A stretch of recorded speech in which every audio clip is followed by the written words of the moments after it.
Hello, hello, NWI. Welcome to Bluer by the Lake, the podcast that explores region life through a blue lens. I'm your host, Tracy Martin, and joining me today is Natalie Lukic. Natalie is a mental health therapist with Crown Counseling Services in Crown Point. Natalie, thank you so much for joining us. Thank you so much for having me here today. Oh, Natalie. So, Natalie and everyone, before we dive into today's show, I wanted to give a little bit of context for this conversation that I have been very eager to have with a mental health professional because it's just so fun parenting in Trump's America. Yippee! Um, I've had to rewrite the show notes for this episode 3 times because things just keep happening that impact our kids. So, just a word to everybody. Natalie has a dog that will not be put out of the room. I have a dog that will not be put out of the room. Those dogs will bark. We love them and we're happy about that. Well, we're not happy about them barking, but dog's gonna dog. So, on with the show. So as I've been watching our culture change in real time, like warp speed real time, I've been feeling very strongly about that we need to start some conversations right now about how we're going to protect liberal democratic values. Since most of the institutions that we once trusted to impart them, well, they're not doing it anymore, or they're just sitting it out. So I had thought to reach out to you for that discussion alone. I'm like, how can we, teach our sons not to be misogynistic pigs when all these memes are floating around? But then one day a few weeks ago, one of my kids came into my room at night and they told me they could not stop the voices in their head that worried them that somebody was going to climb into the house and kill us all because I am involved in political work. And I went, "Whoa, Nelly." Um, they were too afraid to go to sleep because they worried a gunman would climb into our house and assassinate all of us for being active Democrats. I mean, we woke up, he woke up every hour, and we fist bumped. Yay! We're still alive. Wee! Um, it seemed like the only right thing to do at the time. But whoa, it was a wake-up call for me. I did not know that my children were holding these fears. So before we even talk about protecting our culture, Natalie, you spend a lot of time with kids. Are they all right?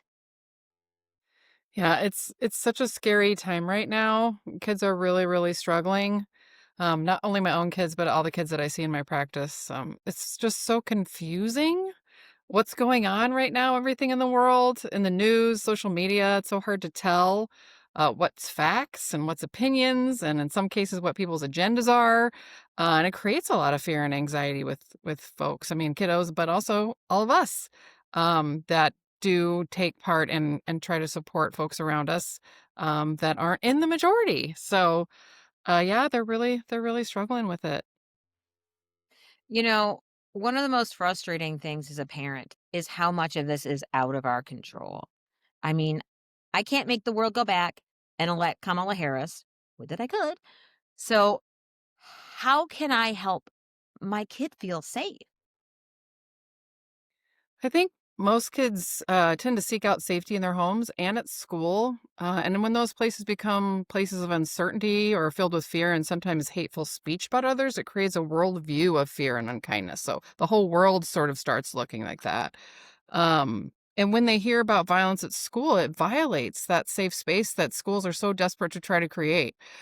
Just like it does for us. I feel very violated a lot of times when I'm hearing news and other things online. Um, and if you're queer or in another minority, it's even more scary because hate speech and violence seem directed either at them or is being accused of them currently. And all those laws are being created to promote prejudice and misunderstanding rather than inclusion and appreciation of those who are different than us, which is always a scary thing. You know, our therapist had similar recommendations that go along those lines.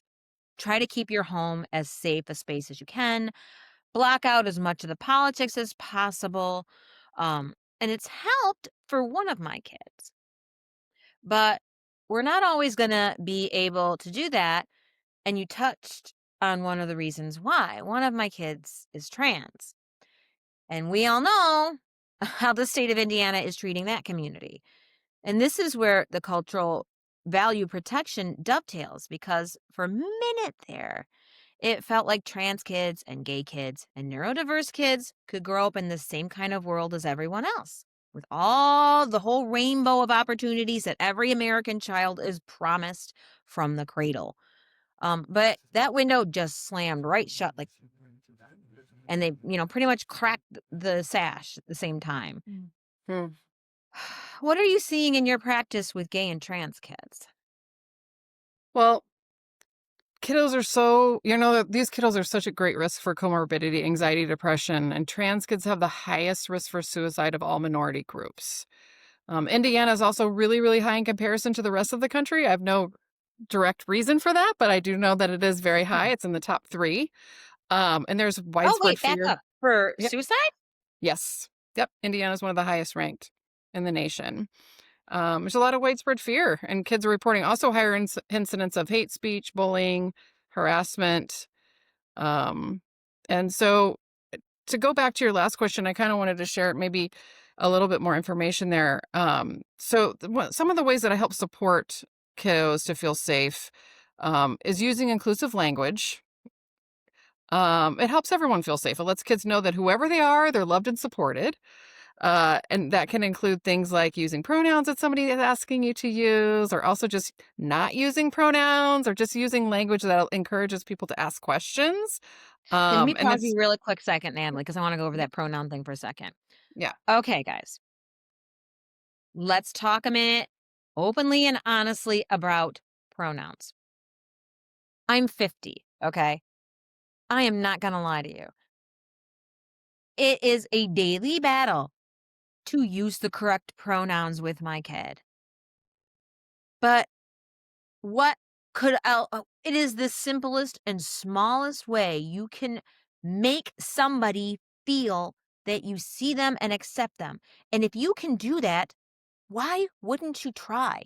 Just making the effort. Nobody expects you to be perfect. Nobody, because you know what? Your brain is hardwired for binary. It is the fundamental binary that has defined human existence, at least culturally, since we started writing things down. So give yourself some grace, but do not give yourself a get out of jail free card. Use those pronouns. Make the effort. Okay, onward. Thank you. absolutely. Go ahead. Totally agree with you.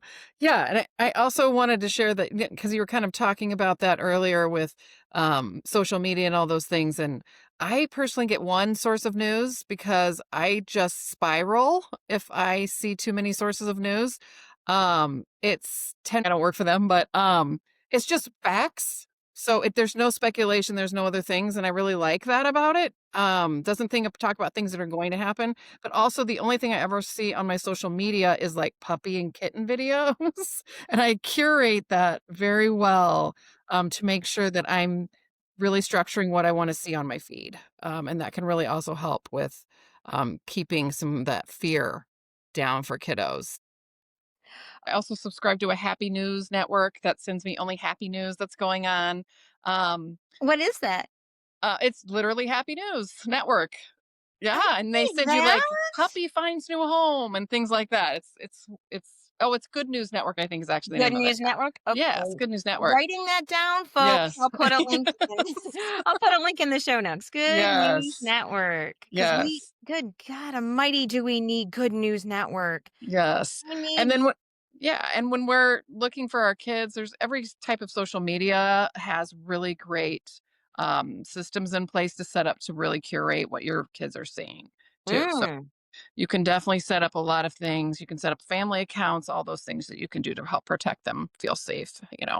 Natalie, I this is interesting that you said that because one of our therapists it works exclusively with teens and they are very, very knowledgeable about um, you click this, do that, this, Mhm. and do the blah, blah, blah. Do you know of a good resource, a website for parents who are not you to tell them to kind of how to walk through safety settings and curation programs?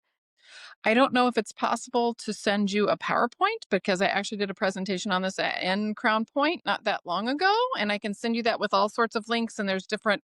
It has Yes. TikTok and all the different ones on there, and it shows you how to do that. Oh, bonus. Yes, so I can Yes. definitely send that to you. Oh, yes. Oh, Yes. yay, Natalie. I think every single parent that's listening to this right now just went, thank God somebody knows how to do this. Because another parents, you're not alone. Mhm. We had to set up a Norton family thing, and I Mhm. thought we were gonna all have heart attacks trying to get that work. It's so Yes. complicated. Yes. Yes. All right, Natalie, you are a hero. I will post a PDF version of Natalie's presentation when I get it, folks. Awesome. That's wonderful. So, Good News Network. Um, so, and The other thing I think you asked me about too is like specifically for those gay and trans kids, and I know we kind of talked about pronouns. Um, I also just wanted to talk briefly, like therapeutically here, because that's why you Mhm. have me on, right? Is that, any marginalized youth is going to be much higher risk also for like homelessness, access to healthcare, and definitely those maladaptive coping skills like self harm and rumination, those anxiety patterns that run kind of over and over again and create, keep us up at night. Um, and it's really hard right now because there's not a lot of people who specialize in working with the queer population, and so I am totally overrun with requests, but I do have a group which I will share with you. And it's the same thing for kiddos with autism and other neurodiverse populations. That finding people that specialize in those areas can be really difficult. Tell Um, me, yeah. trying to find an NWI expert Mm-hmm. on Mm-hmm. autism, Mm-hmm. I had to go outside the region because Yeah. Mm-hmm. It's really difficult. Yeah. Yeah, and if you can find other ways to meet your kid, my son did animal assisted therapy, which was really great, and that can be really great, but it's not specifically for that but necessarily, but it's my kid did that. oh Reigns of yeah. Life? Yeah, so Stop it, great. you were at Reigns of Life? No, I didn't do it. My son went and did it. I don't actually. I mean, I have a certificate in this in No, I mean, but is that where your son went? well, he went it was sort of a colleague to colleague thing that I got, which was really nice. Have you heard of Reigns of Life though, Natalie? No, I haven't heard of that. Where is that located? Get out. Okay. So Reigns of Life is exactly what you said. It's a barn and a program, and all they do is horse therapy. And Nice. my autistic kid Mm, went there, this is many years ago, for yes. a massage. Awesome. I'm Yeah. not kidding. And they're in Mhm. Michigan City. Mm. This person was in Munster, actually. Yeah, They of were course. great. They have a lovely large dog that will lay on you and ground you, and it was amazing for my son. And then also those other non-traditional, if you're having a hard time finding someone, you can try art therapy, music therapy. Some of those will be covered by insurance. It depends on how they Mhm. bill. You need to make sure you're asking those questions, but certainly those things can be much more approachable for youth, and particularly those with who are neurodiverse or our queer kids tend to love those things too. Yeah. So yeah. Hmm. While we're talking about therapy, I don't want this to spiral too off topic, but there autistic kids in particular, I mean, I think any neurodiversity, but for autistic kids and kids with a lot of high anxiety, I've noticed this with both of mine. They tend to engage better in therapeutic situations when they've got a device with them because Hmm. it's comfortable for them. Now, I've noticed a cohort of like online therapy gaming systems. Awesome. Yeah, but I wanted to know how you felt about.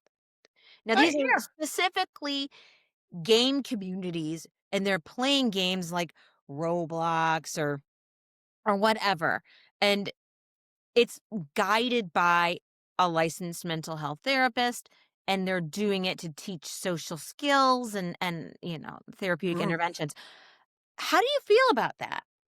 I love it. I think if anything we can do to access mental health care for our kids that they'll actually respond to is a gift, Yeah, you and know? it tends to be fairly reasonably priced. Yeah, yeah. I mean, again, there's that's not going to be for everything that's going Mhm. on with our kids, but certainly for those skills and that sense of connectedness, that's huge. It's a huge way to access something that kids already like. They don't see it as therapy, and Yeah, that makes it much more, easy to take. approachable. Yeah, Yeah. yeah. I mean, one of my kids can smell therapy speak at 20 paces, and you say that, and Uh-huh. they're out. Nope. Yeah, yeah.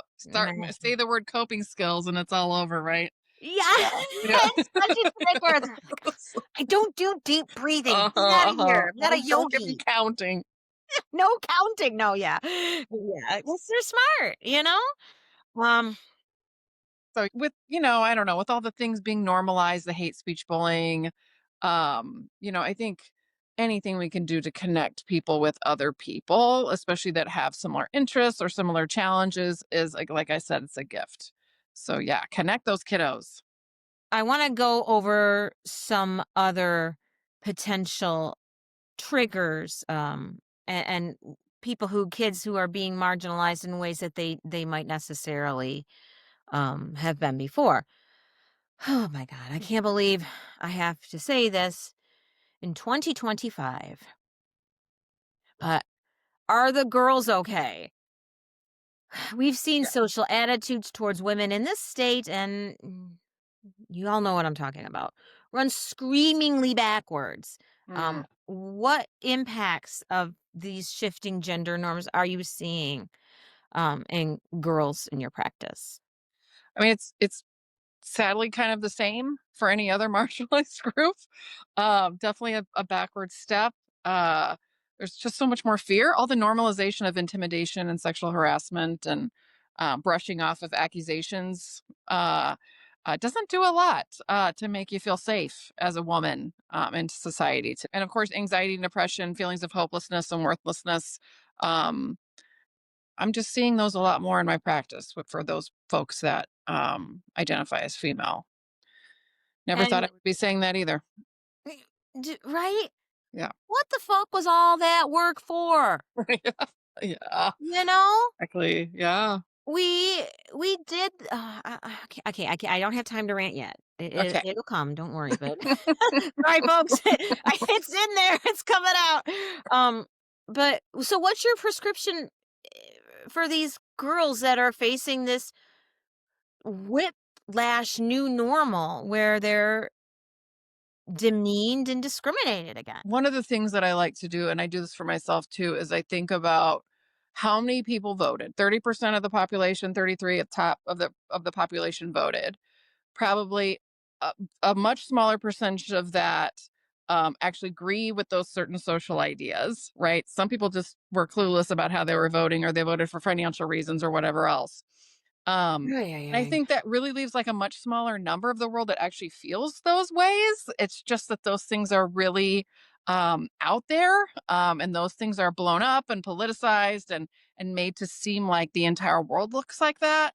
And we're so easily influenced by those little micro worlds, right? It makes our whole worldview colored by those things. So I think it's Right. really important to get perspective on that and Mhm. realize how many wonderful people there are out there fighting for equality and fighting for rights.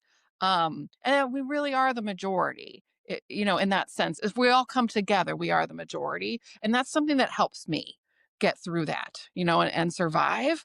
And again, finding your people, finding other people that are experiencing the same things as you. There is safety and happiness and joy in numbers, you know? Amen, Yeah. sister. I'll tell you. I mean, I never wanted to have to be out hoisting signs and making signs and Mm-hmm. staging protests and doing this. But doing all that has kept me sane as I've watched our democracy crumble like a dry cookie. And Oh, I think that's God. the other part about that is we have to keep doing what we're doing, teaching inclusion, teaching compassion. Um, a lot there's other I know you haven't asked me, but there's other organizations like ACLU, Lambda Legal. There's a lot of really great resources to help connect you if you are looking for something more to do. to feel safe and to feel active in that. Um, a lot of great places that are, reputable, and you can look and see where the funds are going and all of those kinds of things. Yeah. If you have the ability to do those things and you're safe enough to do those things. And here in the region, folks, there is a plethora of places that you can go to get active. We have NWI Takes Action, Indivisible NWI, the Nasty Women of Porter County. There are tons of activist groups that are spun up and are hyper locally focused and and locally connected. Um, like for example, I did a series where I got to talk to local pastors about LGBTQ plus inclusive religious services. There's all kinds of different resources here. And I'm just going to say IYG, NWI. IYG. It's my Yes. favorite place on the Yeah. planet. Um, having it open right after the election, oh Mhm. my God, it was like, Th- hey, It look, was like a miracle. it was a miracle. Hope springs Oh, anew. yeah. I Oh, think saying all this too, I just wanna make sure that I am, mentioning that, giving each person has to do what they think's right for them and feels yeah. right and feels safe, finding that balance, it's can be so scary out there for folks. I'm at a place of privilege, I have a lot of privilege, and I can do a lot of things that other people can't safely do. I'm not queer. I'm not neurodiverse. I don't have to worry about what's gonna happen so much when I walk down the street. Um, And we can teach those kids, teach our kids to advocate for themselves, to advocate for others. But again, we're the adults. And I think it's also appropriate to model that rather than you know, letting kids make their own decisions about what feels safe and right to them. Because that's appropriate, right? We're the ones, they don't need to have all that on their shoulders. I want to not shelter my kids. I want them to see the real world. But at the same time, I want to let them have a childhood if possible, you know, through the times that we're having now. It's so important. They've missed so much already with COVID and all the other things happening. And um, that's our job to do right now, hopefully. Um, and we can do things like this, like do podcasts and run support groups and do the things like that to help support everybody and whatever feels safe to do, right? And voting, definitely when you turn of age to vote, is something we can do, right? and don't worry, Yeah. there is a cohort of moms and activists that are gonna make sure they get to your high school and register your booty to vote. But Yes. Natalie, before the rant rises in me irretrievably, Yes. irresistibly Yes. about the fact that this is my parenting life, Mm, and that this is my children's childhood. yeah. You Mhm. touched on something that I really has been bothering me, and I've been debating about this hardcore. So, um, and it's about reclaiming, teaching our kids how to reclaim their rights, what our values are as liberal Democrats. Mhm. Um, in the very beginning, and even with the first Trump presidency, one of my first pictures is when my kids were little and we're like we went to the first women's march in Chicago, and they're barely tall enough to hold their signs, but I'm like, you're going to be there, we're going to go. Mm, Those are different times, and I felt this was the best thing I could do as a parent, because if I don't teach them how to defend their rights, mm, who will? But now my kids are coming to me, and they're not sleeping at night. And I'm mm, wondering if I made a mistake as a parent. How do you navigate that as a parent, finding the right balance between fostering a sense of safety and childhood and protecting these childhood years versus the need to train and prepare to them and demonstrate to them how to protect and reclaim their civil rights, because they're going to have to. We can't pretend otherwise. This era is not going to go away in 2026, no matter mhm, what anybody hopes or dreams. That's just not realistic.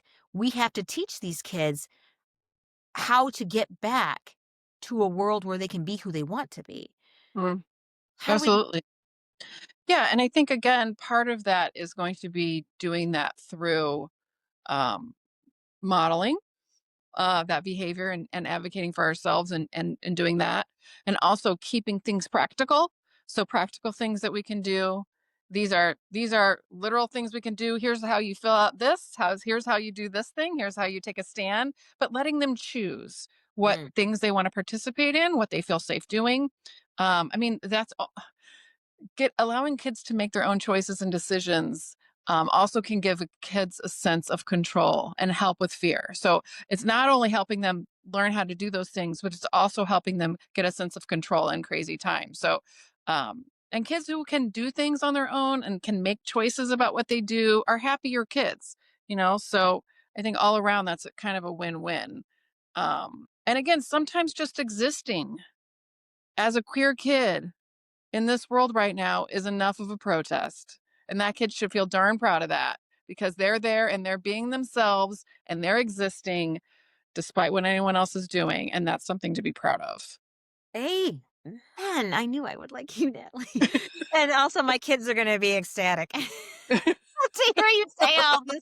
No more forced protests for them. I Oh, mean, we stopped it already, but well, um, whatever feels right at the time. You also have to just look at everything as a whole picture. You know, protesting is American. I'm all about protesting. I think we should all be able to protest. We should always question things. I mean, that's one of the beauties of our country, the way that it was founded. Um, And, I think we should protect that. But again, we need to let kids make, especially for safety concerns, we have to really be mindful of those things, you know. I know you're not a doctor, but you're a very well and trained and experienced mental health professional. Did I give my kids autism by taking Tylenol during Absolutely not. I mean, again, I actually rely on expertise of and with education and research that talk about that knowledge as everyone should. There's no causality. There is absolutely no causality between any of those things. I was a misinterpretation of a study, just as it was when they found that it was linked to immunizations all those years ago, and then they found that that was actually a falsified study. But people hold on to those things because they want to have a solution, they want to be able to fix something, and they want to have someone to blame. But unfortunately, that just leads to panic, misplaced fear, and then funding to those wrong resources. So we're not actually looking for things to help, or we're trying to cure something that doesn't need to be cured. That's beautiful and diverse, and our beautiful children are as they should be, but maybe need extra support in completing certain tasks because they have to fit into a non-neurodiverse society. And I didn't think so because, like Natalie said, Tylenol does not cause autism, and I didn't take Tylenol during pregnancy. Acetamin doesn't do boo for me, but just in case RFK Jr. is listening, uh-uh. I did not give my kids autism. Autism isn't something you give anyone, and the only way someone is shoving leucovorin down their throat is over my cold dead body. I'll trust it when European clinical trials say so, but honestly, I wouldn't give it to them anyway because there is nothing wrong with my kids. They are both bright, capable, astute, empathetic, creative, skilled problem solvers, and honest. Both have been on AP curriculum tracks at all of their schools. One of them is in theater and is regularly the most astute debater of political and civic issues in their classes. The other one plumbed our sink at 10 and is so advanced in science and engineering, he's going to be the one that supports us in our old age. Don't tell him that, or he'll roll his eyes and call us cringe. But if you can't handle that people with all of these gifts just don't want to make eye contact with you, or they don't like hugs, or they get stressed by sock seams, well, then I'm going to tell you to go ahead, go off, and learn how to be left handed or righty if you are a lefty already. And then come back and let us know when you're the master at that. We'll wait. Natalie, I'm just so angry that this is my children's childhood. I feel betrayed as a parent by my nation. These aren't problems that we as parents are supposed to have to deal with, but even more importantly, that our kids are supposed to have to deal with. We're supposed to be able to raise them to go to school, be good and kind to people, deal with dramas and all of things, and learning to drive. So instead of giving our children a normal childhood where they manage through the normal and time honored developmental milestones. Instead, we're having to spend time fighting to teach them to reclaw their basic rights as human beings. Mm. Um, And do you have anything to say in the middle of that rant? I mean, I definitely, you know, relate to the frustration and struggle. So another thing that kind of keeps me sane is recognizing that historically, anytime we've had real growth and change in our society, we've had a really huge setback, enough of a setback to cause people to really need to make a change. So, women's vote, um, Dr. Martin Luther King, like anytime anything's happened that we've really projected us forward. So, I'm hopeful that in this, everything that we're going through now, this means that we're really primed and ready to reach that breaking point to where we can see some real social change and we can move forward. Again, that like, keep my sanity to think about it in those terms. Yeah, because Hmm. I'm done. I'm pissed. Hmm. I Hmm. wasted how many years of my life, the prime years of my children's childhood, and under a constant umbrella of anxiety. And I'm fucking sick of it. It's ridiculous. Um, all right. But thank you. That's actually really helpful perspective. But I mean, I I think we're all ready. Oh, No, and part of what makes it really difficult as parents is that the traditional places that supported these, once upon a time not shocking or controversial values were civic and religious institutions like schools and scouts and churches. mhm, Well, we all know who controls most of those institutions in Indiana now. And the rest of them are being under threat of things like Todd Rokita and his mhm. funny little hit list like that he has for teachers. I mean, how long until we get that in other civic organizations from him?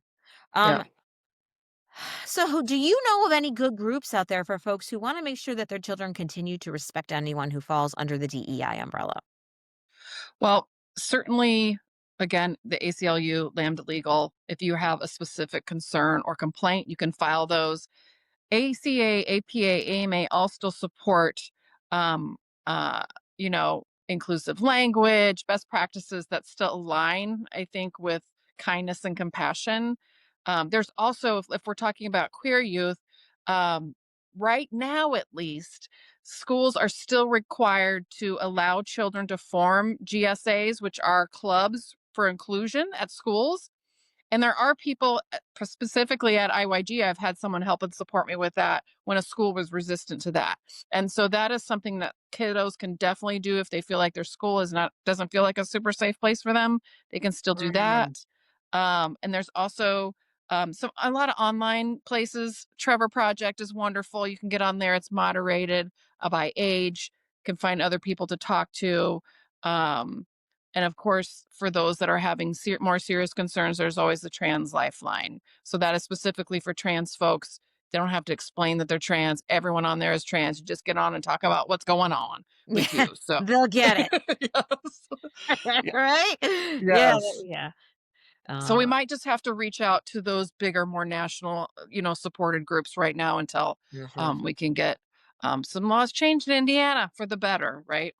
Natalie, here's the last problem that's on my mind, or at Yes. least the last one we have time to talk about today.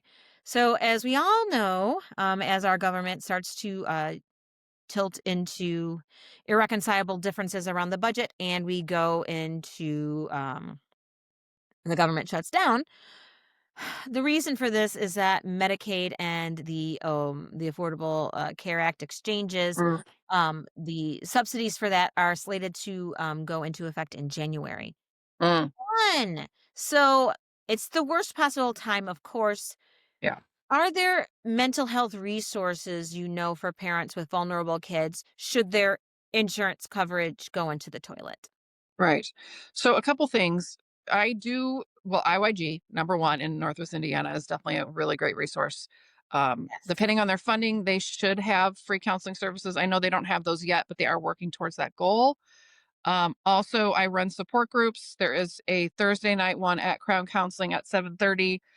It's free. We have grants. So I have a grant for an adult group that meets online at 6 on Tuesdays and Thursday at 7:30 again for those that's in person and online for anyone That's under so 18. wonderful. Mm, I'll post links, guys. yeah.